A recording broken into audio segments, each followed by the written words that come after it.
반갑습니다. 반갑습니다. 오늘 성경 하브르타 13번째 시간입니다. 우리가 주님께 찬양하면서 나아가기를 원합니다.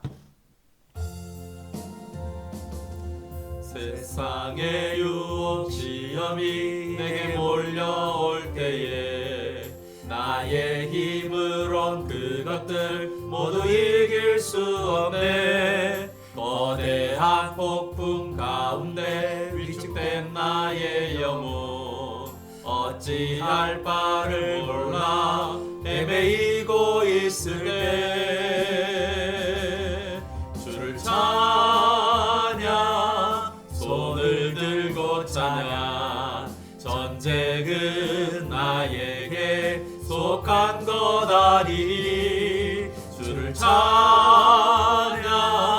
손을 들고 찬양 전쟁은 하나님께 속한 것이니 우리 한 번 더 찬양하겠습니다. 세상의 유혹 시험이 내게 몰려올 때에 나에게 힘으론 그것들 모두 이길 수 없네. 거대한 폭풍 가운데 위축된 나의 영혼 어찌할 바를 몰라 헤매이고 있을 때 주를 찬양 손을 들고 찬양 전쟁은 나에게 속한 것 아니니 주를 찬양 손을 들고 찬양 전쟁은 하나님께 속한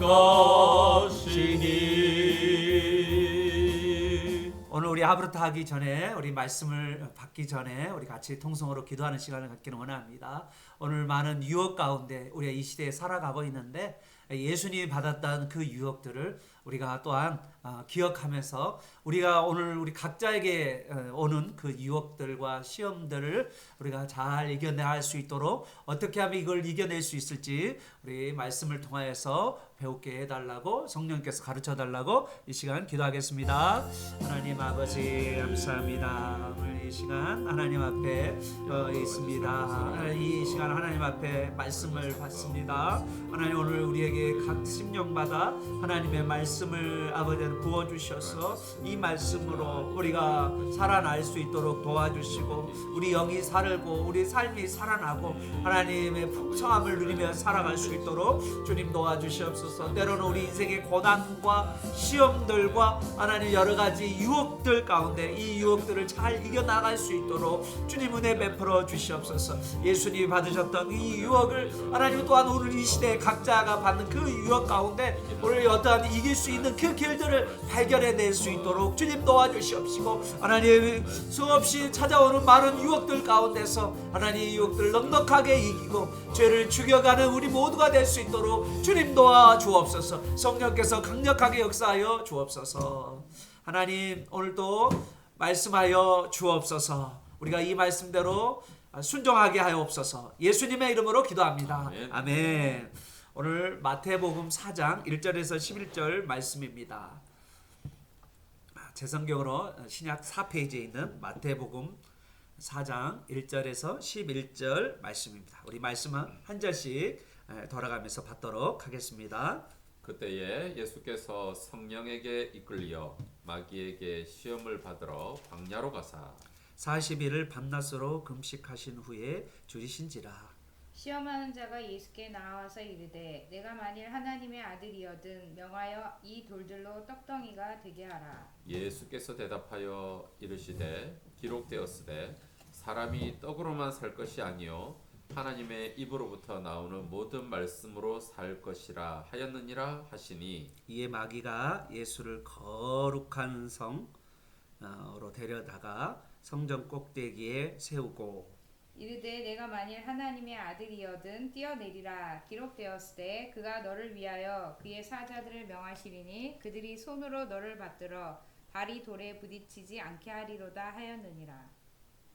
예수께서 이르시되 또 기록되었으되 주 너희 하나님을 시험하지 말라 하였느니라 하시니 마귀가 또 그를 데리고 지극히 높은 산으로 가서 천하 만국과 그의 영광을 보여 이르되 만일 내게 엎드려 경배하면 이 모든 것을 내게 주리라. 이에 예수께서 말씀하시되 사탄아 물러가라 기록되었으되 주 너의 하나님께 경배하고 다만 그를 섬기라 하였느니라. 다 같이요. 이에 이에 마귀는 마귀는 예수를 예수를 떠나고 천사들이 천사들이 나와서 수정되니라. 수정되니라. 아멘. 아멘.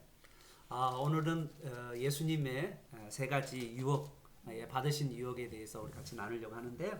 우리 배경 우리 성경지리 우리 저 어성경 강사 이거 성경 지리 분이 하셔야 될 것 아 같아요. 성경 네 우리 어성경 우리 전문 강사님께서 한 말씀 해주시길 바랍니다. 지금 이제 광야니까 네. 광야 전에 어디 있었죠 예수님이요? 우리 3장 마지막 3장에 보면 13절 네, 세례 요한에게 네. 세례를 받으러 갈릴리로부터 이제 요단강에 이르셨죠. 네, 네. 요단강에서 예수님 세례를 받으셨자. 그렇죠. 이 요단강하고 오늘 4장 1절에 나와 있는 광야는 어떻게 될까요? 요단강을 예. 중심으로 해서 요단강 동편 쪽에서 예수님이 세례를 받으셨고요. 예. 그다음에 요단에서 건너서 서편으로 가면 유대 광야가 있거든요. 여리고 있고 여리고 있고, 그다음에 유대 광야 있고. 유대 광야 있는데 네. 거기에 가면 이제 시험산이라는 산이 지금도 성지순례 이렇게 성경의 답사를 가시는 분들이 그 시험산에 가면 시험산 수도원이 있습니다. 예. 그래서 예수님 시험 받았다는 거 약간 그래서 바위도 보여주고요. 거기에 있습니다. 그리고 그런데 40일 동안 굶어야 되는 예, 거기 맞아요. 예. 그러면 성지 이제 순례 이제 성경의 답사를 끝나는 거죠. 사실은. 40일. 예. 그래서 오늘은 예수님이 세례를 요단강 베다니 요단강에 있는 베다니에서 세례를 받으시고 그 다음에 예수님께서 이제 사역을 곧바로 뛰어들어야 할 것 같은데 곧바로 사역하지 않으시고 이제 세례라는 의미는 예수님이 죄인이어서 세례를 받는 것이 아니라 왕의 직이시다. 이제 우리 예전에 많이 이야기했었죠. 예, 그냥 예수님이 죄인이니까 세례 받았다 그런 이야기가 아니고 왕의 직이식을 하나님 나라 왕의 직이식을 요단강에서 받으시고 그 다음에 예수님께서 바로 사역을 하셔야 되잖아요. 그런데 예수님이 어디로 가신 거죠? 유대 광야로 가셨다는 거죠. 그럼 이게 참 유대 광야를 가셨다는 게 좀 이해가 안 될 건데 이거 어떻게 해석을 해야 될지 궁금합니다. 어떻게 하면 좋을까요? 네. 마태복음이 어떻게 보면 유대인들을 대상으로 이제 기록된 복음서잖아요. 예. 그러니까 이게 세례를 받는 것과 광야 이게 다 어떤 출애굽기와 연관이 다 있겠죠. 그러면 이제 그런 구조가 그러니까 뭐 세례를 받는 거는 뭐 로마서에서도 나와 있는 것처럼 그게 그 홍해를 통과하는 것이라고 될 것 같고 또 광야는 또 40일이잖아요. 또 이스라엘 백성들이 광야에서 40년 동안 시험 받은 그거 그리고 또 어떻게 보면 그 이스라엘 백성들은 그 40년 동안 솔직히 성공한 게 뭐가 있겠어요. 다 실패하고 범죄했지만 정말 참 이스라엘인 예수님께서는 그 40일 동안의 시험을 다 승리하는 이런 것들이 이제 대조적으로 생각해 볼 수 있을 것 같아요. 구약의 이스라엘 백성과 예수님과를 지금 대조하는 모습으로 우리 목사님 보시고 또 우리 전사님은 어떻게 이걸 보시면 좋을 것 같아요? 예수님이 광야에서 40일 동안 줄이신다라고 하시니까 여러분 금식에도 여러 가지가 있잖아요. 이렇게 단월적 금식도 있고 또 어떤 것이 이제 물만 마시는 금식이 있고 예수님께서 이거는 조금 더 안 드시고 하는 금식이었는지 그건 모르겠지만 아무튼 자 이거를 어떻게 보시면 우리 전사님은 좋으실 것 같아요. 그러니까 저는 이게 근데 예수님의 사실 금식 사건은 1, 2절, 3절 예. 아니 그러니까 1, 2, 3절만 말씀하시는 건지 아니면 전체적으로 말씀해도 괜찮고. 예. 저는 이제 그 4장 1절에서 11절에 그 예수님의 시험 내용, 사단이 시험한 내용들을 살펴보면 선악과 사건이 굉장히 많이 창세기로 창세기로 창세기에 이제 어차피 구약으로 돌아갈 수밖에 없는 거죠. 예수님의 그 오심은 사실 구약부터 시작된 거니까. 그렇죠. 예언되어 있는 거고 그리고 그것에 대해서 이제 실패한 것을 이제 회복시켜 주는 것이 예수님의 사역이니까. 그래서 저는 이제 창세기 사건 선악과에서부터 시작이 아닐까라는 생각이 창세기 3장에 있는 선악과. 그때를 예수님이 회복하러 오신 거잖아요. 그러니까 마지막 아담으로 오셔서 첫 아담이 이룬 그 죄 지난주까지 저희가 그 교리를 그런 걸로 얘기를 했는데 그렇죠. 아담의 첫 아담이 와서 실패한 것을 이제 마지막 아담이신 예수님이 오셔서 이제 회복하시는 사건이 이게 아닐까라고 생각이 들었거든요. 그러니까 예수님이 3장에 그 즉위식이라고 했잖아요. 하나님 나라 왕으로 이 땅에 오시는 그 예수님의 즉위식부터 시작해서 그 다음에 이제 회복시켜 나가시는 그 내용으로 이제 시험 받으시는 것이 오고 그 뒤에 이제 예수님이 그 하시는 사역들이 아닐까라고 제가 생각합니다. 그러면 3장의 실패가 어떤 실패였을까요? 3장에 좀 더 창세기 3장 실패가 어떤 실패였을까요? 창세기 3장의 실패가 여기 보면 이제 4장 4절에도 나오고 먹는 거. 이제 먹는 걸로 선악과 따먹는 먹는 걸로 이제 시험을 받은 거잖아요. 그래서 여자가 이제 그 먹음직도 하고 보암직도 하고 지혜롭게 할 만큼 탐스럽기도 한다라고 하는 거 세 가지 유혹이었잖아요. 그리고 하나님과 같이 되어서 이렇게 얘기하는 그거가 다 되어 있지 않을까라고 생각이 돼서 뭐 떡으로만 살 것이 아니오라고 하는 그 먹는 문제 그 문제를 예수님이 시험을 이기신 사건이 아닐까라고 생각했고 그 다음에 이제 그 하나님의 아들이어든 뛰어내리라 약간 그 어떤 그 하나님이처럼 될 것 같은 하나님과 같은 자리에 있는 어떤 그런 모습에 대한 시험 그리고 이제 만국의 영광을 보여주면서 그래서 그런 보암직도 하고 먹음직도 하고 탐스럽게 할 만큼 그런 어떤 그 탐심에 관련된 그 명예나 뭐 이런 그런 것들 다 그것과 연관이 있지 않을까. 제가 이제 정확하게 뭐 그걸 연결을 시키지는 못하지만 어떤 그런 부분과 관련이 있지 않을까라고 제가 생각을 해봤거든요. 그래서 지금 논의를 계속 해 나갈 거예요. 이제 이래가지고 또 이제 계속 좋은 이야기들 해 나가면 좋을 것 같아요. 그래서 창세기 3장에 나왔던 이제 하나님을 하나님 되게 만드는 게 선악과인데 하나님을 하나님으로 인정하는 거 내가 창조주가 아니고 내가 피조물이고 하나님은 창조주시다 나의 창조주가 계시고 나는 그분의 대리자다 이런 어떤 생각으로 선악과가 있는 건데 이 선악과를 범함으로 해서 내가 하나님처럼 되고자 하는 그 사람의 그 욕심이잖아요. 그것을 지금 이제 예수님이 오셔서 회복하신 사건이 이 시험의 내용이 아닐까라고 생각을 했습니다. 아주 좋습니다. 여기에 이제 사실 이 유혹은 이제 그 예수님 받은 유혹이잖아요. 예수님이 받은 뭐랄까요? 이제 유혹이라고 말할 수가 있는데 예수님께서 이 유혹 받으러 광야를 가셨는데 누구의 이끌림을 받아서 이렇게 간 걸까요? 여러분 우리가 성령이라고 하시면 성령은 어떤 생각을 하세요? 성령이 우리에게 좋은 걸 주실 거라고 생각을 하는데 여기에 보니까 1절에 보니까 예수님께서 성령에 이끌려서 가셨다라고 했거든요. 이게 무슨 의미일 것 같아요?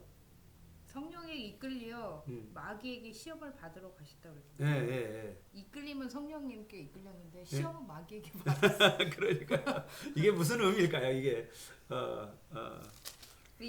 왜 성령께서 이제 사역을 시작하면 성령의 기름부을 받았으니까 성령의 능력을 가지고 바로 사역을 하러 이렇게 가는 게 아니라 갑자기 유대 광야로 넘어가시는 장면이 나오는 거죠.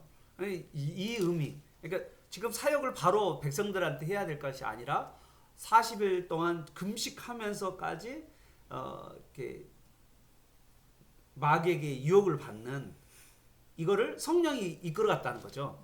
그러니까 예수님의 첫 사역이 사람들 사역이 아니라 마귀아의 사역이라는 거죠. 마귀아와의 싸움이라고 말할 수도 있겠죠. 영적 싸움. 왜 이런 일들이 벌어졌을까라는 거죠. 왜 그랬을까요? 그냥 자유롭게 우리 3장에서 창세기 3장에서 말한 것처럼 우리 전사님은 이거를 이제 약간 선악과 가운데서 이제 뱀의 유혹을 받은 아담과 여자가 이제 유혹을 받아서 이제 넘어졌잖아요. 그것에 한다면 그걸 회복하기 위해서 성령께서는 이 마귀 사탄과 싸움 붙이기를 실패한 곳 자리에 다시 회복의 자리로 몰고 가고 있지 않나라는 생각이 듭니다. 우리가 이게 약간 그런 게 마귀에게 시험을 받는 것도 성령님이 이끄셔서 가는 거잖아요. 네네. 그러니까 어떻게 보면 우리는 이렇게 하나님이 왜 그걸 모르셨지? 막 이런 거 있죠. 선악과 사건도 그렇잖아요. 하나님이 그걸 모르셨을까? 뭐 그런 질문들 많이 하잖아요. 그러니까 그런 것처럼 하나님이 어떤 계획하심 아에 모든 것이 있다라고 생각을 한다면 이것도 사실은 그렇게 예수님의 사역의 시작도 세례 요한에게 세례 받으신 것부터 시작해서 다 계획이 있었다. 계획이 있었다. 하나님은 계획이 있었어. 뭐 이런 그런 거가 아닐까 그런 생각을 좀 해보게 돼요.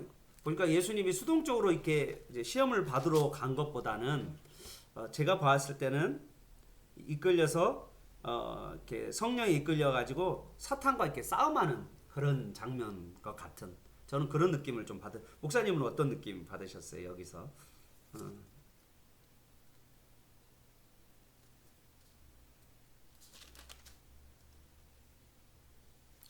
그렇죠.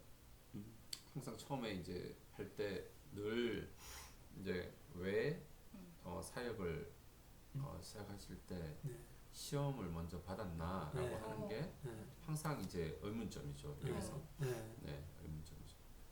이제 그게 보통 보면 우리가 시험을 받을 때 우리는 대부분 그냥 예를 들어 뭐 누구누구에게 시험을 받는다.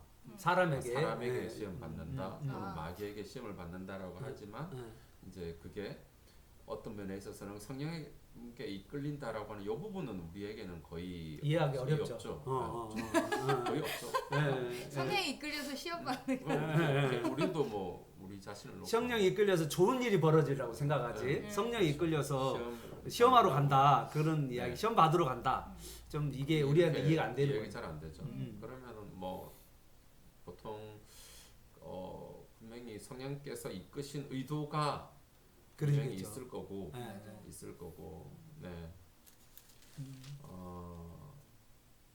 결국은 이제 제일 이제 예수님의 사역의 시작이 결국은 마귀와의 시험에서 시작해서 결국은 마지막에 십자가도 결국은 어떻게 보면 마귀와의 어떤 싸움에서 그렇죠. 끝이 나잖아요. 조롱하는 거로 예수님 조롱하고 끝까지 핍박받으시고 그렇다 그러면은 어떻게 보면 그 예수님의 사역이 앞으로의 사역이 철저하게 마귀의 권세 아래 있는 그 마귀의 우리가 죄의 권세를 철저하게 깨뜨릴 것이다라고 하는 거에 대한 어떤 그런 사역이 될 것이다라고 하는 것에 대한 그런데 그게 예수님의 사역이 전반적으로 모든 게 다 결국은 성령님께 다 이끌림을 받아서 될 것이다라고 하는 것에 대한 어떤 전반적인 또 암시이지 않을까라고 하는 그런 그런 것도 있어요. 그래서 성령의 이끌림 이제 이것이 이제 어떻게 보면 마귀를 이길 수 있는 유혹을 이길 수 있는 또 하나의 길이라고 목사님도 말씀하셨고 또 한 가지가 이제 사실은 기록하신 말씀을 가지고 또 이기는 이 두 가지를 통해서 마귀 사탄과의 싸움에서 우리가 이기는 그 길들을 보여주고 있다라고 이제 말씀하신 것 같아요. 구약에도 이거 이제 사실은 대표적인 우리 출애굽 이야기 하셨는데 출애굽에서도 10가지 재앙 이야기가 나오면서 이제 누구와 싸움이죠. 크게 보면 인간의 입장에 봤을 때는 모세와 바로 간의 이 싸움 모습이고 사실은 그 위쪽으로는 봤을 때 그렇죠.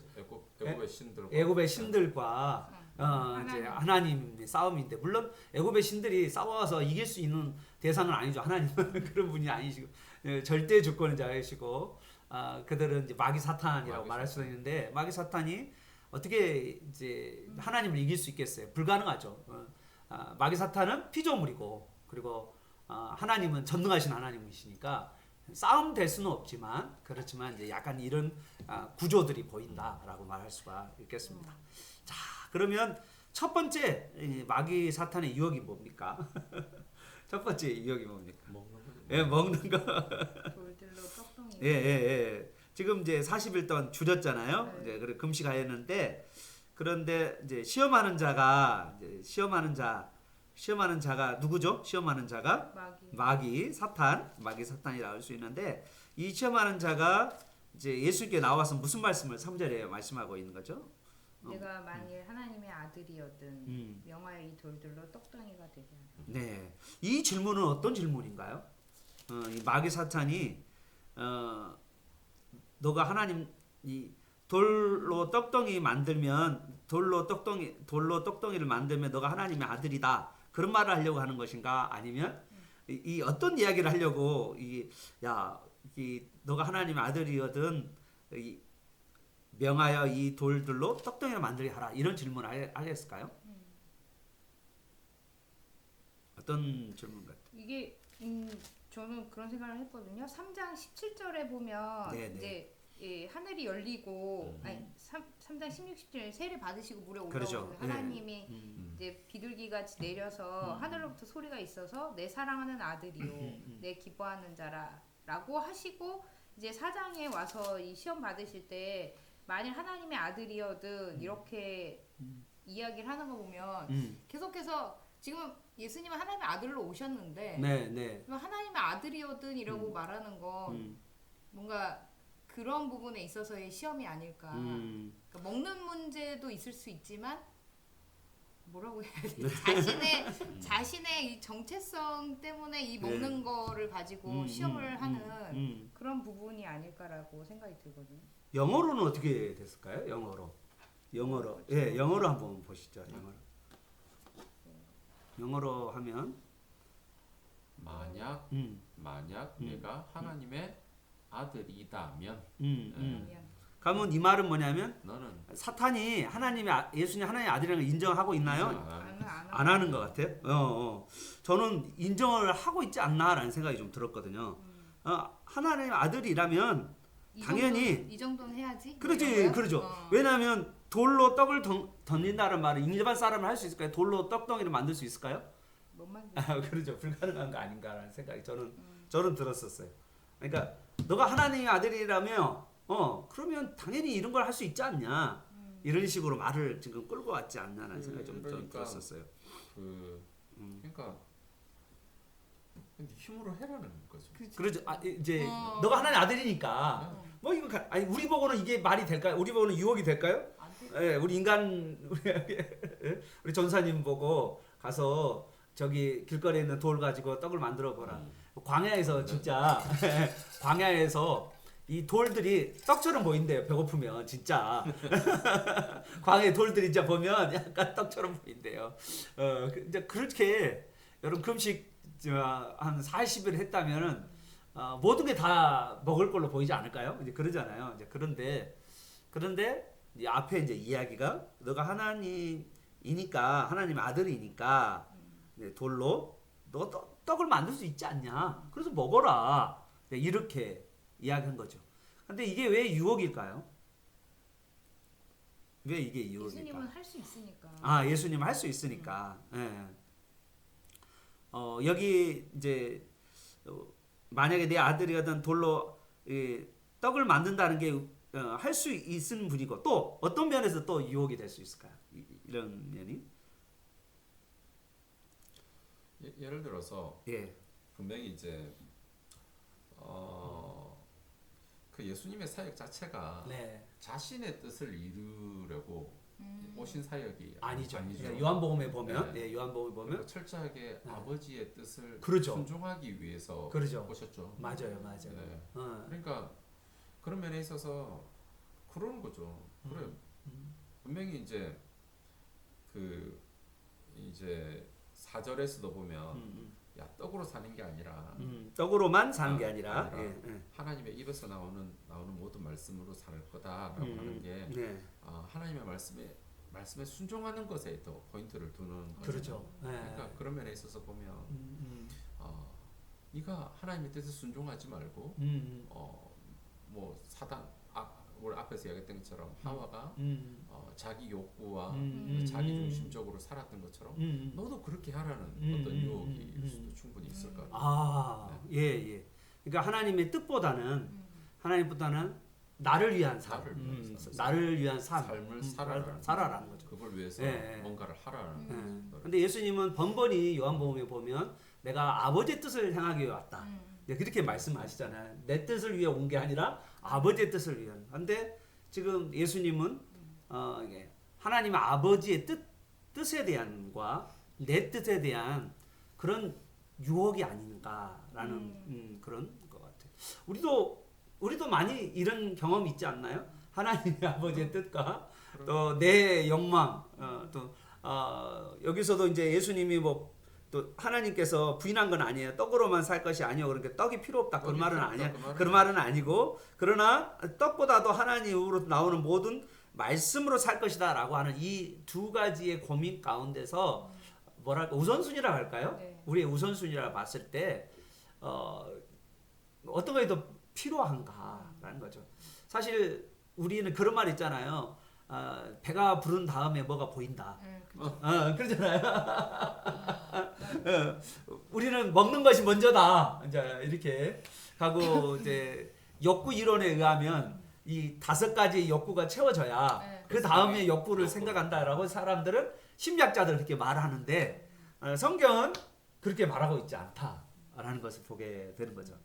근데 이런 것 같아요. 여기서도 영어 표현해 보면 브레드 언론이라고 그러거든요. 네. 빵 하나만, 그러니까 빵만으로는 안 된다라는 이야기를 하는 것을 봐서는 우리는 사실 빵이면 다 해결될 거라고, 그러니까 떡이면 다 해결될 거라고 생각을 하는데 사실은 떡이 다 해결해 주는 건 아니잖아요. 아니죠, 그렇죠, 그러니까 맞아요. 그거를 좀 얘기하신 것이라고 생각한다면 그런 부분들이 지금 이제 말하자면 현실적으로 보이는 이게 다가 아니다라고 말씀하시는 건데 우리는 현실적인 문제가 해결돼야만 그렇죠. 신앙도 깊이 들어가고 그렇게 될 거라고. 내 코가 석자인데 무슨 그치. 교회 다니고 내 코가 석자인데 또 뭐 말씀을 보고 내 코가 이렇게 힘든데 나는 어려운데 내 몸이 아프고 힘든데 내가 무슨 교회 봉사를 하냐. 이렇게 되잖아요. 맞아요. 지금 내 몸 아픈 거가 해결돼야 나는 뭐 교회 봉사를 할 수 그렇죠. 있다. 교회를 갈 수 있다. 뭐 그렇죠. 이렇게 생각을 하는데 맞아요. 사실은 그 현실적인 문제만 해결된다고 해서 그게 다가 아니다라고 말씀하시는 부분이 아닐까라고. 오, 예. 아까 그 목사님 말씀에 덧붙이자면 아유. 솔직히 이게 그 4절 말씀이 신명기서의 신명기서와 40년 광야 생활에 결정파이죠. 40년 광야를 딱 요약한다면 사람이 떡으로만 사는 것 아니고 하나님의 입에서 나오는 모든 말씀으로 사는 거야. 그렇죠. 광야 생활의 결론이죠. 이 인생 생활의 결론이 뭐냐? 그래서 그걸 가지고 네가 어디 가서 살아야 되냐? 가나안 땅에 가서 그렇게 살아야 돼. 40년 동안 훈련받은 게 이거니까. 맞아요. 그러니까 요걸 가지고 가나안 땅에서도 똑같이 그렇게 살아라고 40년 동안 그렇게 훈련시킨 게 요거잖아요. 근데 성공했나요? 실패했습니다. 거기 가서는 안 하지. 이제 어떻게 보면 광야 생활은 이 먹는 것이 부족하다고 느낄 수가 있잖아요. 그러니까 물론 이제 만나와 메추라도 하나님 먹이셨지만 사실 풍족하게 먹이셨음에도 불구하고 사람들은 뭐 부추도 생각나고 네. 파도 생각나고 뭐 이런 그 애굽의 뭐 이런 생활들이 생각나서 막 원망도 하고 그랬잖아요. 네. 그런데 가나안 땅에 들어가서는 되게 풍족하게 살았잖아요. 네. 그럼에도 불구하고 하나님을 찾기보다는 다른 걸 더 많이 그렇죠. 찾았으니까. 우상을 쫓아다니고 네. 그랬었죠. 그러니까 먹는 문제가 해결된 내 현실의 어떤 그 부족함이 해결된다고 해서 그게 다가 아니다라는 생각을 네, 지금 그렇죠. 우리는 현실이 부족한 것이 채워지면 뭔가 행복할 것 같고 그리고 뭔가 뭐 그 다음 또 하나님 찾는다고 네, 그런 생각을 많이 그거는 하는. 아니다라고. 그럼 그게 거꾸로 이야기하면 우리가 하나님을 찾을 때 하나님께서 우리에게 채워주시는 뭔가를 경험하게 된다라고도 또 역으로도 말할 수가 있지 않을까 하는 생각이 좀 들기도 하고요. 참 그게 근데 뭐 그런 게 좀 성도들 입장에서는 참 힘들 수도 있겠다. 네. 왜냐하면 만약에 이제 뭐 정말 극단적으로 자기가 실직을 했어. 모아둔 건 없어. 이번 달에 일을 못하면 당장 우리 가족이 먹을 게 없는데 그럴 때도 정말 참 이 말씀을 붙잡아야 되는데 과연 붙잡고 갈까? 그렇죠. 붙잡을까? 이제 쉽지가 않죠. 지금 당장에 갈급한데 그래.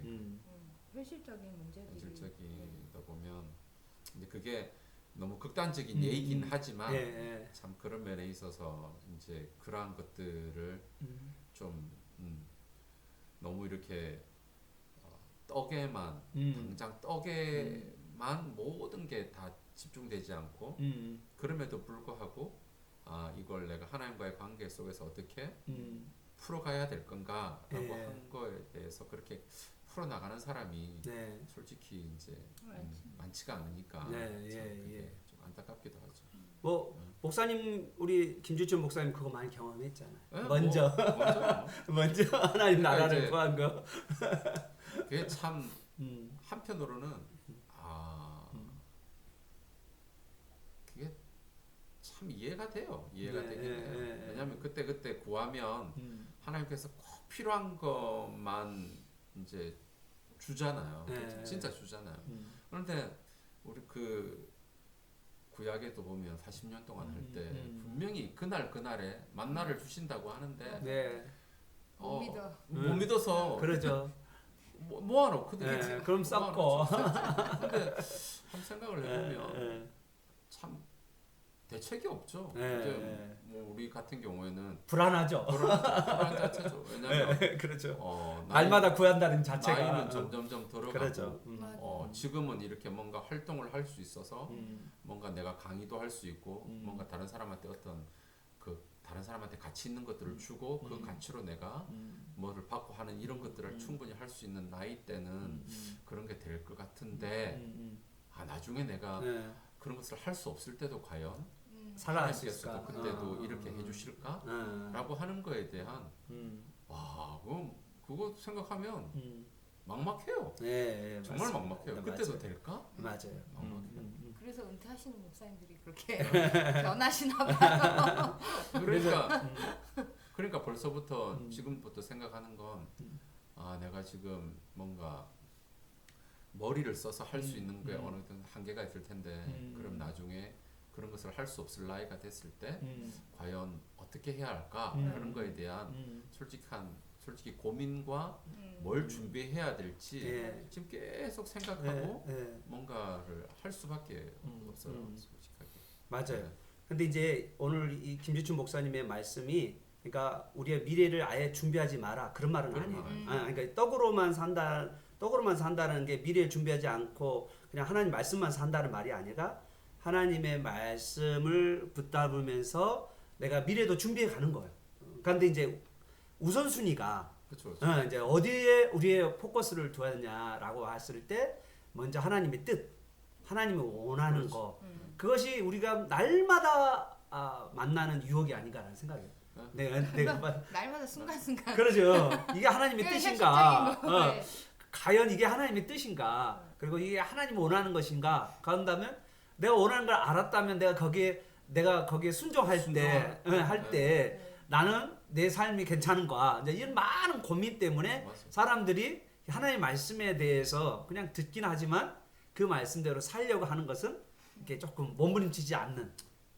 그 말씀에 자신을 못 거는 거죠. 그렇죠. 맞아요. 배팅한다. 그렇죠. 맞아요. 아니 근데 예수님은 돌로 떡을 만드실 수 있잖아요. 네. 그러니까 부족하면 돌을 하면 돼요. 떡을 네. 만들면 되는 그거는 합당한 거잖아요. 사실. 실제로 오병이 열어도 하셨죠. 하셨잖아요. 그러니까 하실 수 있는데 그럼에도 불구하고 안 하시는 거잖아요. 그렇죠. 그러니까 우리도 사실은 자기를 위해서 안 자기를 위해서 안 하죠. 그렇죠. 그러니까 그게 되게 왜냐면 타당한 거잖아요. 그러니까 현실적으로 봤을 때 세상 사람들의 눈은 아니 능력이 있고 그렇게 하면 할 수 할 수 있지. 있는 부분들이 있는데 왜 그걸 안 하지라는 생각을 그렇죠. 하잖아요. 근데 이제 여기서 예수님의 가장 큰 고민은 이게 하나님의 뜻인가 아닌가의 고민이 있다는 거예요. 그러니까 방점이. 그러니까 내가 우리가 살아가는 가운데 우리가 던져야 될 질문이 뭐냐?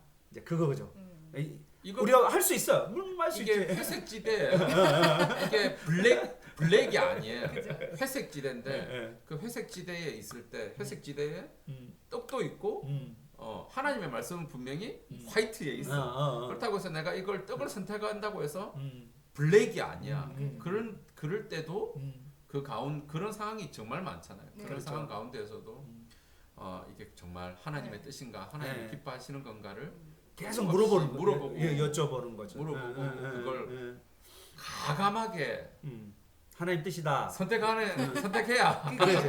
선택이 선택해야. 안 되는 그런 거죠. 사실 예수님이 오병이어 기적을 한 것은 자신을 위한 건 아니었잖아요. 그쵸. 다른 사람을 위한 건데 여기에 이 사람이 떡을 이렇게 돌로 떡을 만드는 이 일은 사실 예수님 자신을 위한 것이니까 그것이 과연 하나님의 뜻인가 아닌가를 고민하는데 예수님은 그것이 아니라고 생각하고 오히려 사람이 말씀으로 사는 거지. 그러니까 하나님의 말씀의 사명, 하나님의 정체 이게 먼저지. 이 먹는 것이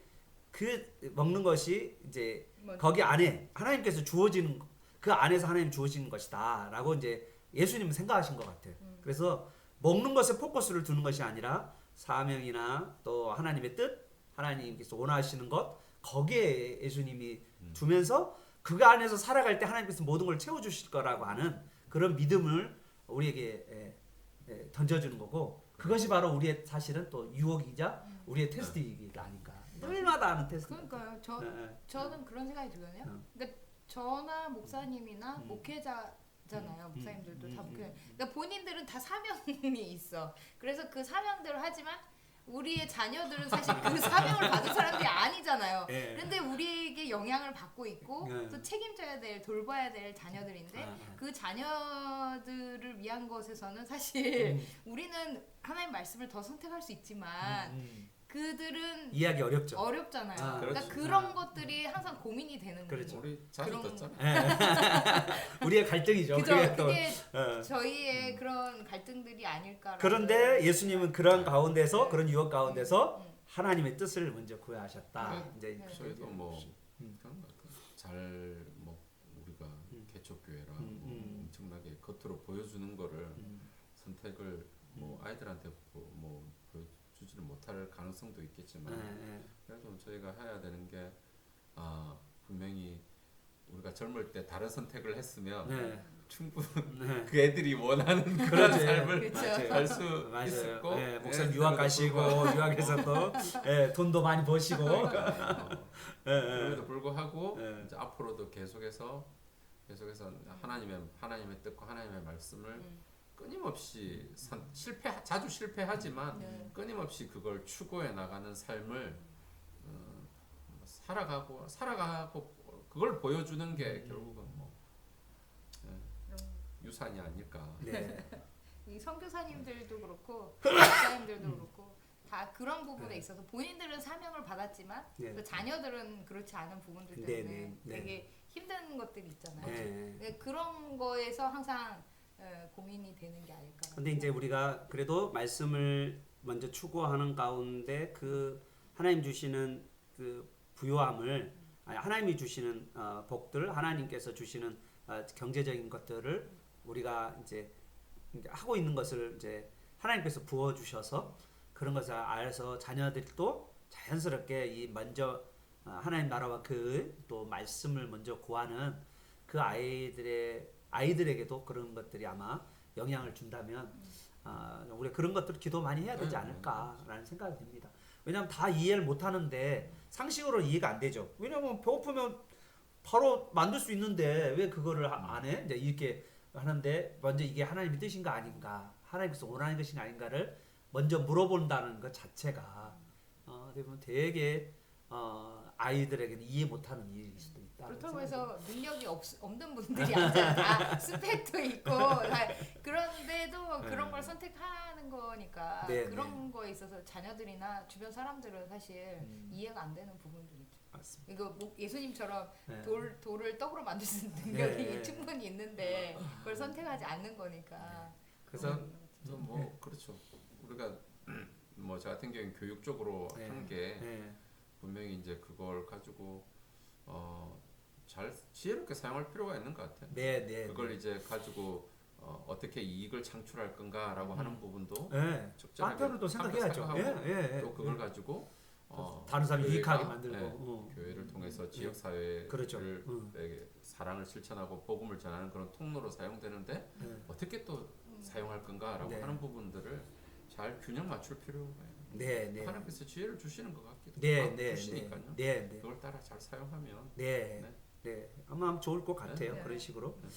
자, 그래서 우리가 먼저 1번의 시험 유혹은 내 생각에는 저는 이제 하나님의 뜻을 먼저 물어보는가, 이제 그걸 따라 살아가는가라고 하는 질문이에요. 사실 이게 그리스도인이 평생 가지고 있는 질문이기도 하는데 그리스도인들은 그 질문을 잘 안 하고 그냥 넘어가고 자기 육신의 소욕대로 그냥 가는 그런 모습들이 많다는 것입니다. 자, 그렇죠. 돈이냐 하나님이냐. 돈이냐 하나님이냐 그렇죠. 네, 그렇습니다. 자, 두 번째, 좋습니다. 우리 그 유혹 가운데 두 번째 유혹은 뭡니까? 몇 절에 나와 있는 유혹이죠? 마귀가 하는 두 번째 유혹이 몇 절이죠? 5절 6절. 5절 6절. 뭐죠? 예수를 거룩한 성으로 데려다가 성전 꼭대기에 세우고 네가 만일 하나님의 아들이어든 뛰어내리라. 기록되었을 때 그가 너를 위하여 그의 사자들을 명하시리니 그들이 손으로 너를 받들어 발이 돌에 부딪히지 않게 하리로다. 네. 지금 예수님이 기록되었으되라고 4절에 말씀하셨잖아요. 네. 그러니까 기록된 말씀으로 마귀를 대적하니까 마귀가 또 기록된 말씀으로 말씀으로 지금 예수님을 시험하고 있어요. 그렇죠. 뛰어내리라고. 어떤 시험일까요? 이거는 이제 기록된 말씀이 어디 말씀이죠? 시편 말씀인데, 시편의 말씀인데 이 시편의 말씀을 그대로 이제 인용을 한 거죠. 자, 그러면 시편의 이 말씀을 인용하면서 뭐를 지금 시험하는 거예요? 테스트하는, 유혹하는 거예요, 예수님께. 지금 너의 하나님을 시험하지 마라.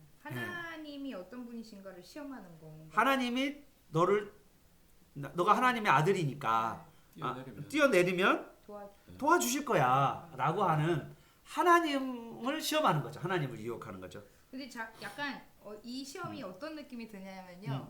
그러니까 우리 일상생활에서 하나님이 도와주실 거야 그러면서 횡단보도가 아닌 그냥 횡단보도나 신호등을 지키지 않고 그냥 이렇게 차도로 건너가는 사람의 느낌? 그러니까 그 마귀가 시험할 때야 하나님이 널 도와주실 거야. 너는 하나님 자녀니까 보호해 주실 거야. 그러니까 그냥 차도로 건너. 그러니까 약간 그런 시험의 느낌을 받거든요. 저는 이걸 읽을 때. 그렇죠. 홍수난 강가에 야, 하나님께서 너 저기 건너가게 하실 거야. 너는 하나님 자녀니까 그러면서 그 홍수난 강가를 헤엄쳐가는 그런 느낌을 그거 한번 해봐.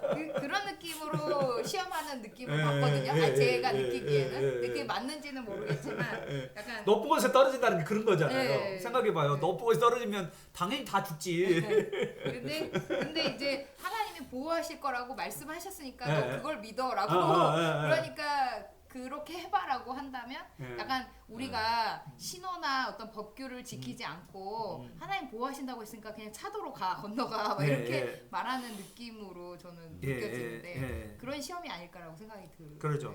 그러면 은연중에 여기서 하나님과 우리 사이를 지금 마귀 사탄이 이간질하는 거야. 왜냐하면 하나님 그렇게 생각하지, 하나님 그런 의도로 이제 말씀을 하지 않으셨는데. 왜냐하면 하나님 나를 안 도와줘. 안 도와줬어. 하나님 미워. 하나님 어떻게 난 자녀인데 나를 안 도와줘? 내가 이렇게 어려움이 처해야 되는데 네. 그것만 네. 이렇게 따지는 그런 것이 될 수도 있죠. 근데 저 같은 경우도 제가 어릴 때 아팠거든요. 네. 굉장히 많이 아팠는데 그 말씀에 하나님이 나를 사랑하시는 자녀라고 했고 내가 예수를 그렇죠. 믿는데 왜 나를 이렇게 아프게 아프게 하실까, 하실까? 그렇죠. 힘들게 하실까 이런 생각을 많이 하거든요.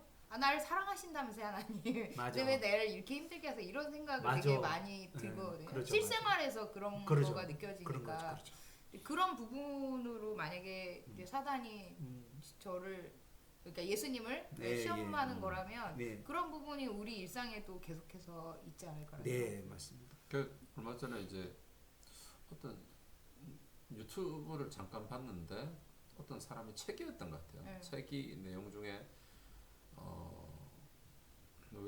왜 하여튼 정확히 기억이 안 나는데 그게 어떤 종류였냐면 미국에서 총기 난사가 있었을 때 네, 여자애가 네, 네. 이제 예수님을 믿는 것 때문에 어. 밝힌 것 때문에 네, 이제 총 맞아 죽었죠. 죽었죠. 네, 맞아요. 맞아요. 근데 그 이후에 똑같이 음. 어떤 사건이 있었는데 물어봤대 그 총기 또 난사하는 음. 애가 뭐가 문제 비슷하게 너 예수 그 하나님 믿냐 예수님 네. 믿냐 그러니까 그 한 사람이 나는 안 믿는다 그래가지고 살아가지고 하여튼 이름 비슷하게 해가지고 이름 비슷하게 해가지고 하나님 아무 도움 안 된다 이런 식으로 이렇게 예, 맞아. 그런 하나님과 우리 사이를 이간질하는 그런 일들이 벌어지는 거죠. 신앙의 무용론 뭐 그러죠. 이런 그렇죠. 것들을 예수님 믿는다고 해서 주장하는. 보여주는 게 아니다 뭐 이런 그러니까, 그런 거. 네. 근데 이제 비슷한 그런 류의 그렇죠. 유튜브를 본 것 같아요. 그러니까 이게 눈에 보이는 이 현실만 보면 하나님 안 믿는다고 하고 부인하는 것이 더 합리적이고 좋게 보일 수도 있죠. 그런데 영원한 나라를 생각을 해보면 그 다음에 죽은 다음에 인간은 언젠가는 죽게 되는데 그 영원한 나라를 생각한다면 당연히 하나님이 누구를 인정하겠냐는 거죠. 그렇죠? 당연히 예수를 믿는 부인하지 아니하는 자들이 하나님 나라 안에 하나님의 아들과 딸로서 왕노릇 할 거라는 거예요. 그건 분명한 사실인데 그거를 보지를 못하니까 사람들이 그러고요. 또 두 번째는 하늘에서 떨어졌어요. 만약에 여러분 여기서 여기 한 50m 되는 그런 높은 곳에서 딱 떨어졌다고 생각해봐요. 그런데 안 죽었다. 그렇죠. 그러면 또 어떻게 될까요? 완전히 아니 다 죽는 건데 만약에 그 사람이 안 죽었어. 그러면 어떻게 될까요? 그 사람은 어떤 사람으로 인정받을까요? 엄청난 인기가 인싸가 유명 돼요. 인싸. 인싸가 되죠. 인싸. 저희가 우리 가끔 우리 목사님들 우리 전사님들하고 하는 농담 같은 이야기가 이제 우리 교회 안에 만약에 정말 장애인이 정말 몸이 불편한 분이 아니면 암 말기가 오셨는데 기도하면서 다 낫다고 생각해봐요. 자, 그러면 우리 교회가 어떤 교회가 될 것 같아요? 막 사람들이 줄 쓴다고 그랬잖아요. 우리 김 집사님 번호표 띄라고 그랬잖아요. 제가 번호표를 다 그러면서 줄 서라고 빨리빨리 막 소리 지르면서 분명히 그런 일들이 벌어지면서 있었을 거예요. 그죠? 이런 기적과 같은 일들이 일어나면 사람들은 너무나도 관심을 갖고 거기에 빠져들잖아요. 특히 유대인들은 네. 이적 그렇죠. 기적을 되게 중요하잖아요. 네. 그걸 굉장히 그렇죠. 그래서 예수님한테도 계속해서 표적을 표적을 보여달라. 표적을 그렇죠. 보여달라 그랬잖아요. 예수님은 요나의 표적밖에 보여줄 게 없다고. 예. 우리나라에도 그 박재선이라는 장로가 있었는데 뭐 장로라고 그 사람이 말하긴 하는데 사실은 아닐 가능성이 아주 높은 사람인데 뭐겠어요. 박재선이라는 분이 뭐 이렇게 뭐냐면 엄청난 기적을 많이 행했대요. 그래가지고 그분의 이제 신앙촌이라고 하는 그 물건도 팔고 천부교라고 해가지고 이제 옛날에 한때 엄청 유행했어요. 그래서 뭐 한강에서 집회하면 사람들이 우르르 막 몰려와서 그 집회에 참여했는데 그 왜 왔냐면 병 고치는 그 능력이 나타난다고 그래가지고 어마어마하게.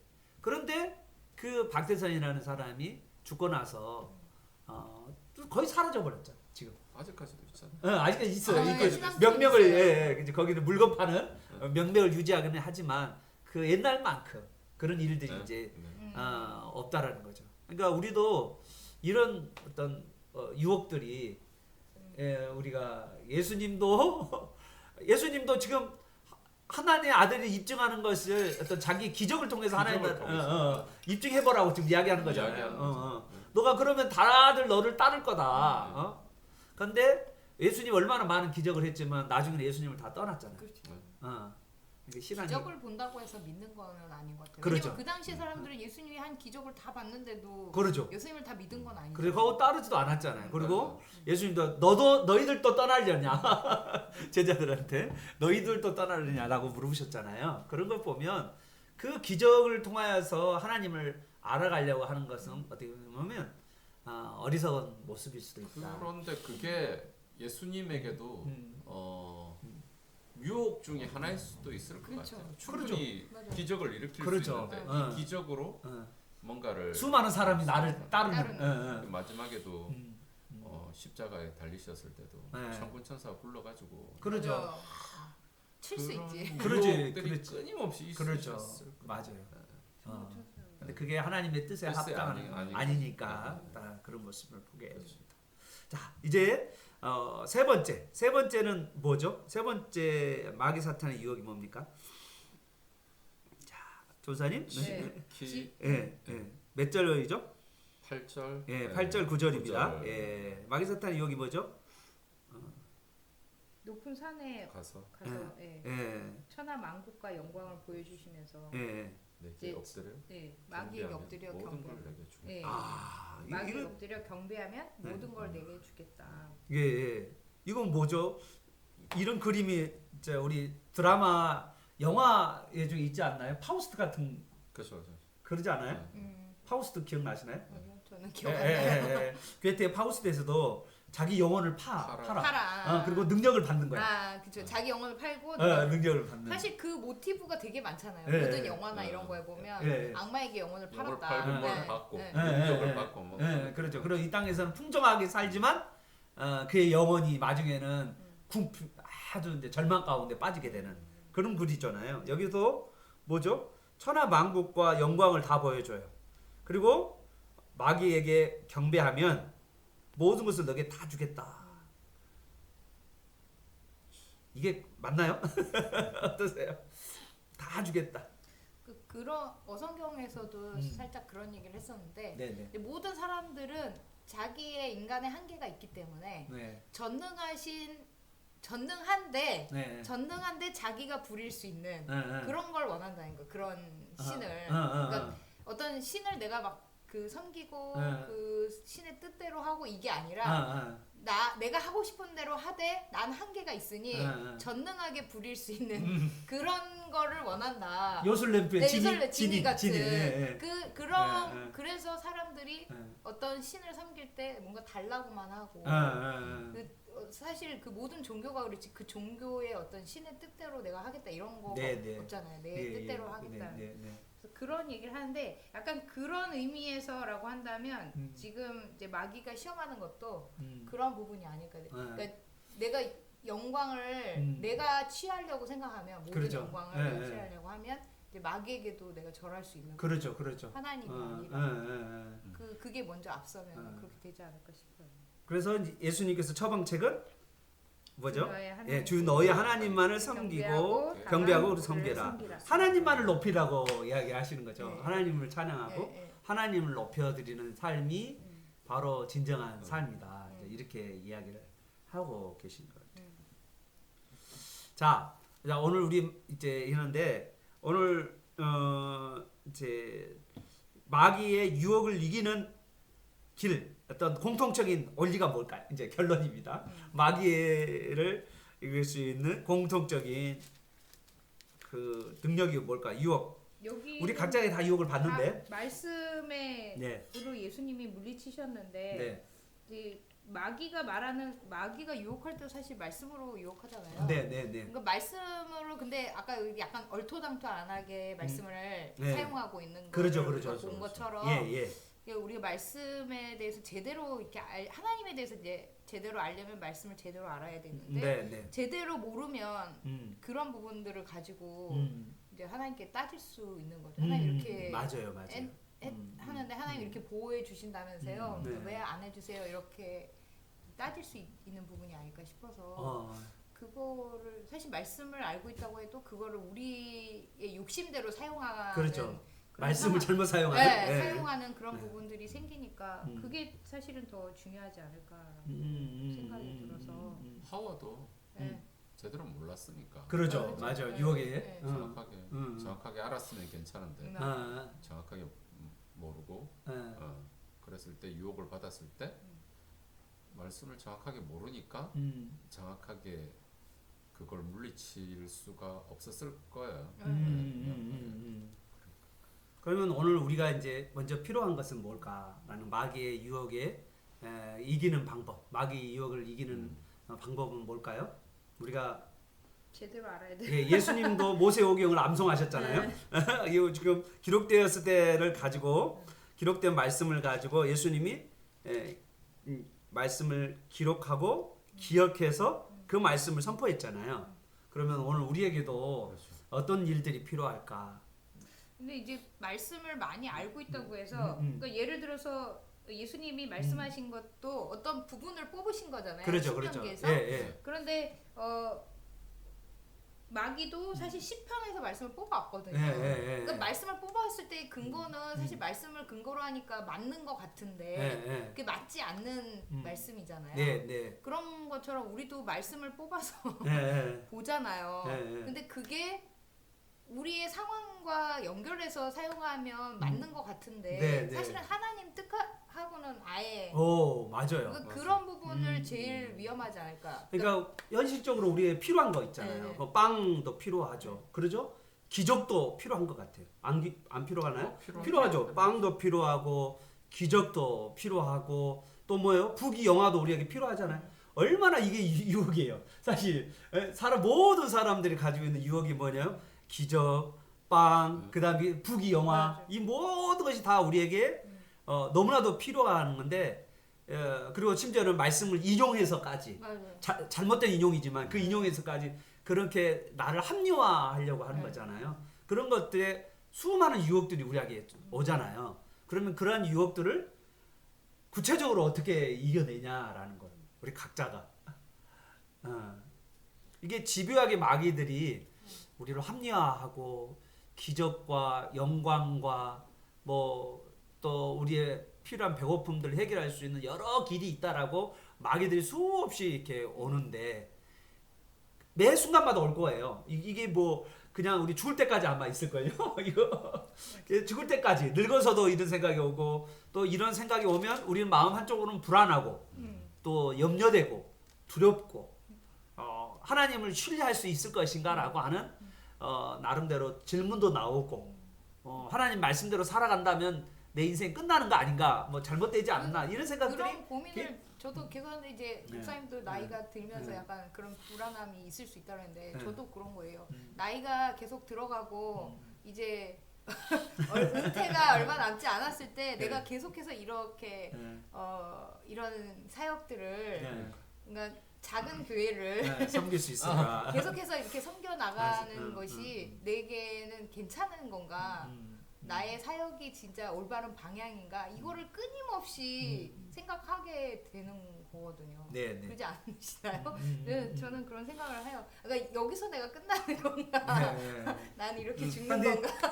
근데 예수님은 그런 많은 뭐 이렇게 기적과 편리함과 빵과 또 영광 여기에 포커스를 두지 않고 예수님이 가지고 있는 그 포커스는 뭔가라는 거예요.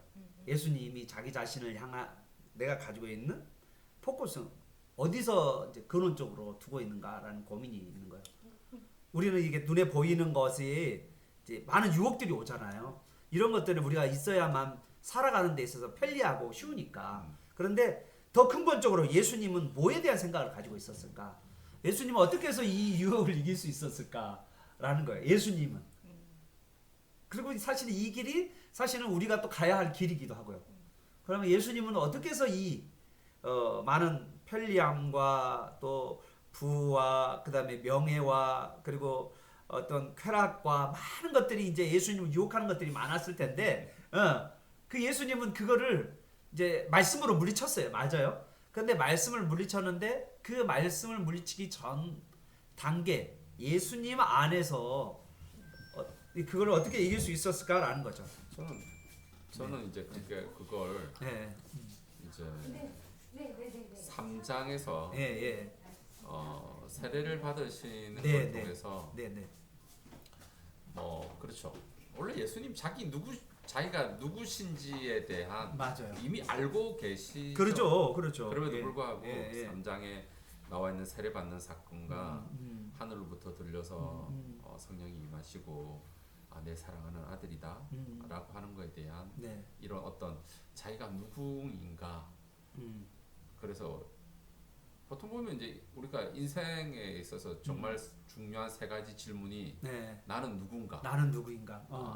who와 그럼 나는 무엇을 해야 되나, 뭘 하나? what과, 사명, 사명. 예. what과 그리고 네. 그걸 어떻게 할 건가라고 하는 how 문제가 그렇죠. 솔직히 제일 큰 거잖아요. 네. 근데 그거의 제일 출발점이 내가 누군가라고 네, 그렇죠. 하는 거거든요. 네. 그래서 내가 누군가라고 하는 거에 대한 그거 그리고 내가 누구 그리고 내가 이 땅에 왜 왔고 무엇을 해야 되고 그리고 또 그걸 예수님도 분명히 어떻게 해야 되는지에 대해서도 분명히 아셨을 거라 생각해요. 네, 세상에 그 어떤 사람들. 그렇죠.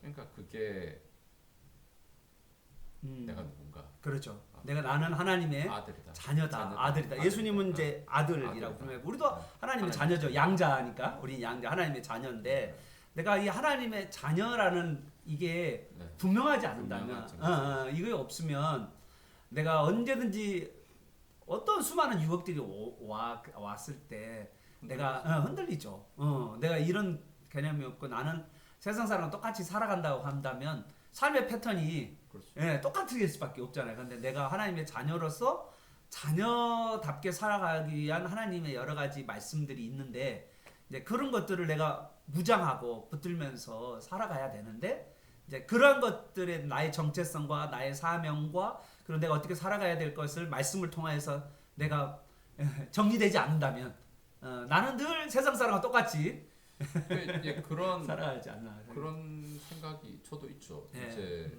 어차피 솔직히 우리가 노후에 대한 어떤 준비가 저도 이제 목사님은 교회만 계속 있으셨으니까 노후 준비가 전혀 안 됐고 저도 이제 일단 있다가 그렇죠. 바깥에 이제 사회생활을 본격적으로 하지만 여전히 뭐 솔직히 저도 요걸 딱 그만두고 그냥 온전히 왜냐면 이제 뭐 그게 어떤 일이 됐든 간에 그거를 그 일에 온전히 집중한다 그러면 뭐 제가 보다 한 달에 한 400 정도 충분히 벌 수 있을 것 같아요. 그럼 내가 쓰는 거 빼고도 충분히 이제 저축을 할 수 있을 건데 근데 이제 항상 그런 생각이 있어요. 나를 향한 하나님의 부르심이 무엇인가라고 생각을 했을 때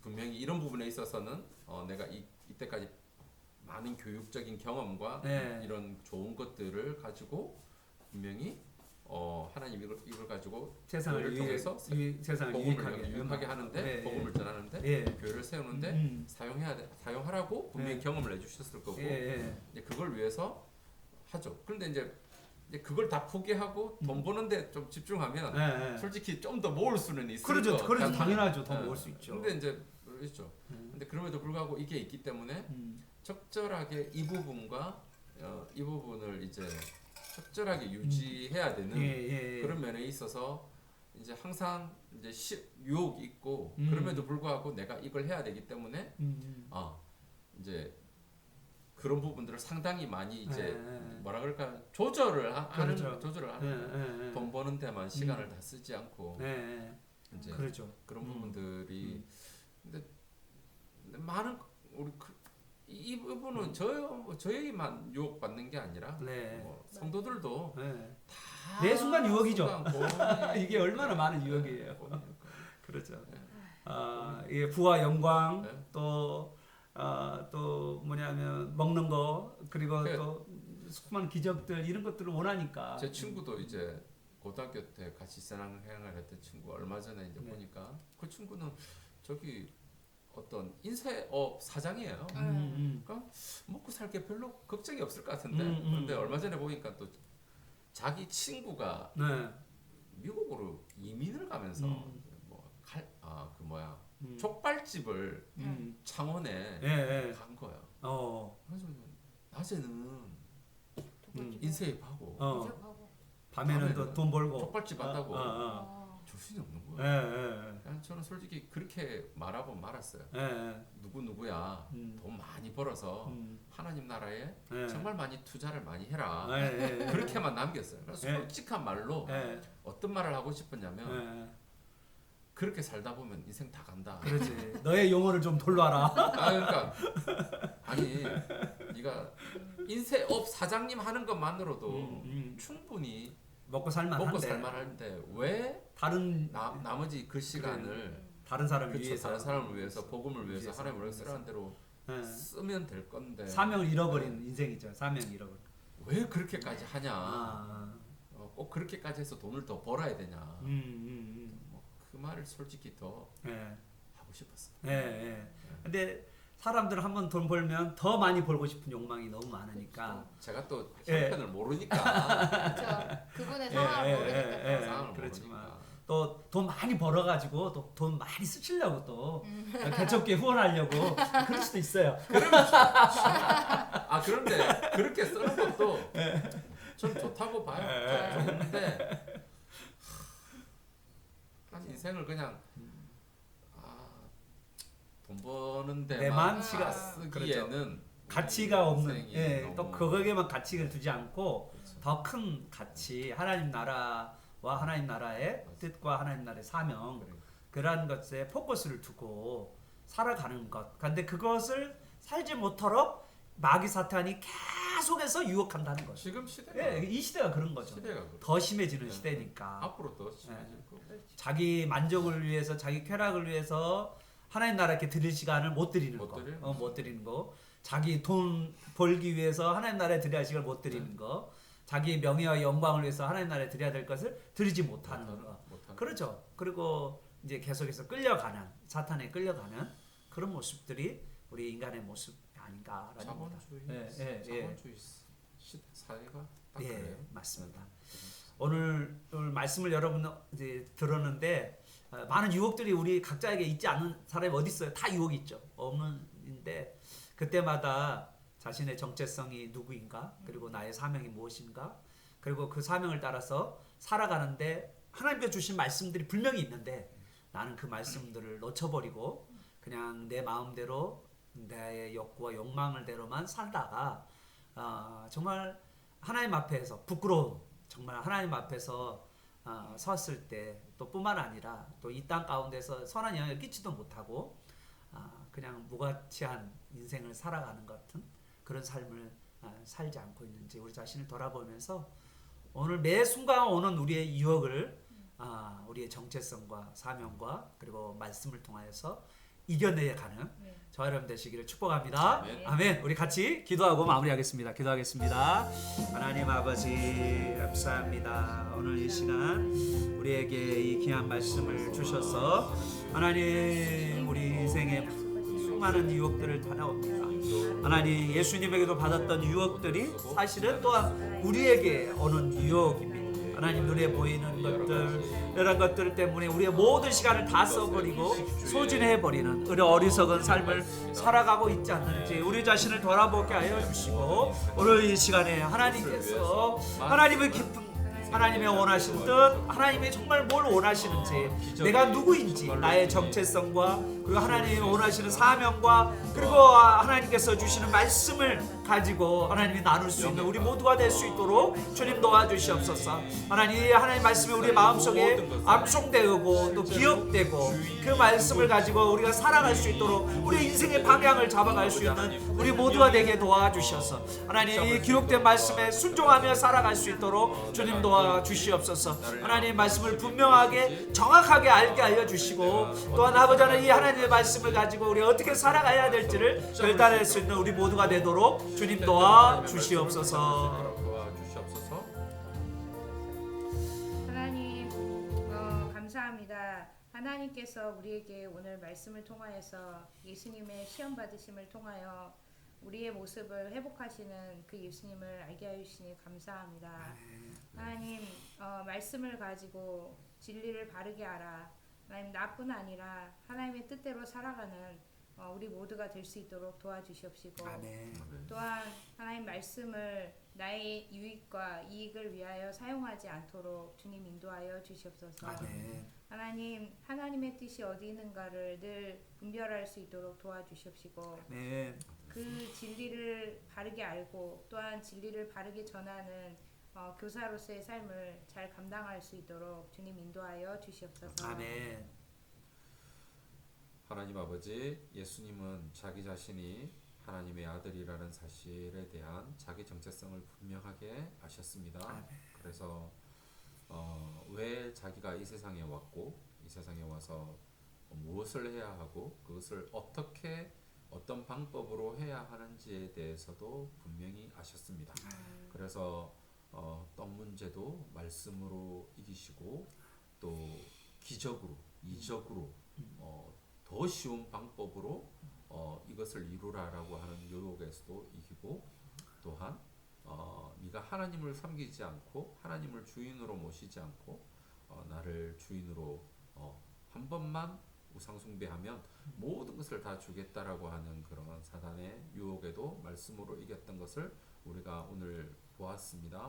주님 동일하게 우리도 하나님의 자녀로서 우리를 부르셨습니다. 성경을 통해서 우리가 우리의 인생을 어디에 들여야 할지 무엇을 위해서 살아야 할지 성경에서 분명히 이야기하고 있고 또 그것을 우리가 어떻게 이루어야 할지도 성경을 통해서 또 하나님과의 관계 속에서 하나님께서 우리에게 말씀하여 주시는 경우가 많은데 그것을 붙잡을 수 있도록 도와주시고 또 그런 것들을 고민하고 어떻게 살아갈 것인가를 정말로 말씀 안에서 붙잡고 주님 그렇게 예수님처럼 살아갈 수 있도록 도와주시옵소서. 아멘.